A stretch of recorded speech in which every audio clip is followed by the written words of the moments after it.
Let's talk about one of the craziest and surprisingly well-argued theories we found on the internet. Today, we will explain the theory of why King Julien from Madagascar is a transgender character. Yes, it's as unhinged as it sounds.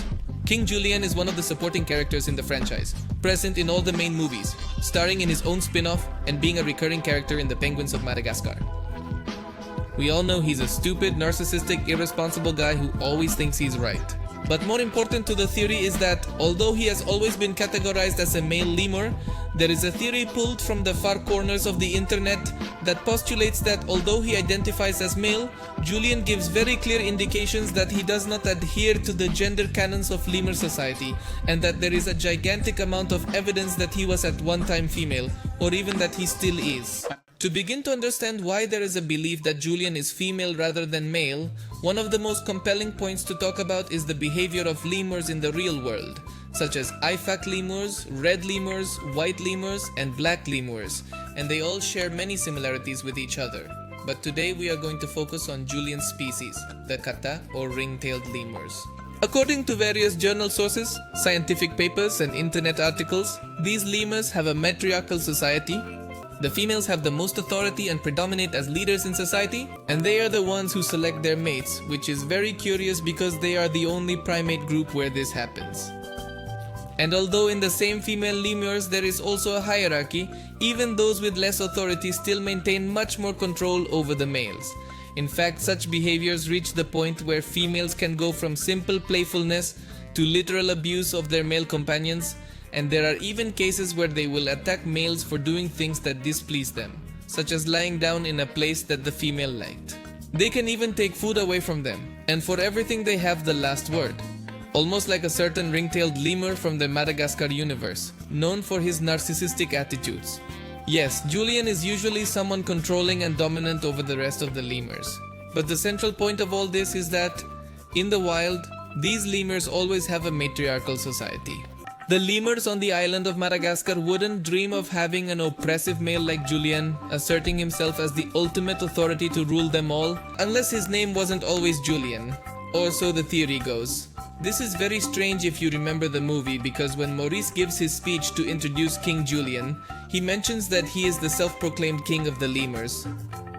At the time, many of us interpreted this as simply being a reference to him being a damn dictator who imposed himself. But if we look at it from a new perspective, when Julien is said to have self-proclaimed himself, it is because he self-proclaims his identity as that of a king, not a queen. He is now Julien and not Juliana or something like that. So according to this theory, that scene doesn't show us Julien as a dictator, but as someone who is coming out and making a political statement about his gender identity. But don't worry, it gets even crazier. If we entertain the idea that Julien was female at some point, it explains several aspects of his character and his relationship with his subjects, especially Mort. Not only is Mort a certified lover of paws, but the reason he is generally so obsessed with King Julien and allows himself to be mistreated and abused in such violent ways is because, although for Mort anyone can be replaced, women should always be cared for and treated with respect, this being the supreme reason he never disrespects Julien. And that's just the first of the plot points of All Hail King Julien that makes sense with this theory. It turns out that in this series, the small revelation is made that Julien may be of non-binary gender, as he does not identify as either male or female. On one occasion when he goes over to talk to a rooster, he starts by telling it, "Ma'am," to which the rooster does not respond, so Julien adds, "I see, I understand you don't like labels either, huh?" Which means that if for Julien gender identity goes beyond labels like female or male, it may rather be someone who is gender fluid, who at one time identified as female but no longer does. And if you need further proof, in another chapter he says that he doesn't mind being identified as a bride or a groom, because for him either option works for him, and upon arriving at his destination with his potential partner, he tells her that her sir or madam, whichever she prefers, has arrived. Being non-binary also accommodates nicely with the preferences we've seen on his part, such as his attraction to Crimson, one of the female lemurs we meet in the King Julien series and who was in fact his fiancée. He also fell in love with Sonia the bear in one of the movies, but the most interesting is his relationship with Maurice. This you may not know, but in the chapter True Bromance, both Maurice and Julien have a loud argument as they are fed up with each other, which leads to Maurice being banished from the lemur kingdom. Throughout the chapter, the two begin to miss each other and have very suspicious scenes where they even sing to each other expressing their feelings, those they never express directly due to pride issues, but it is made clear that the two have a very strong connection, which could very well be more than a relationship of a king with his advisor. But wait, it's one thing for the lemurs themselves to have decided to respect his decision about identifying himself as a king instead of a queen, but what about the other animals we see? Why don't the zoo characters ever make a comment about it? Well, there are two possible explanations for this. The first is also based on the science behind lemurs, specifically their morphology.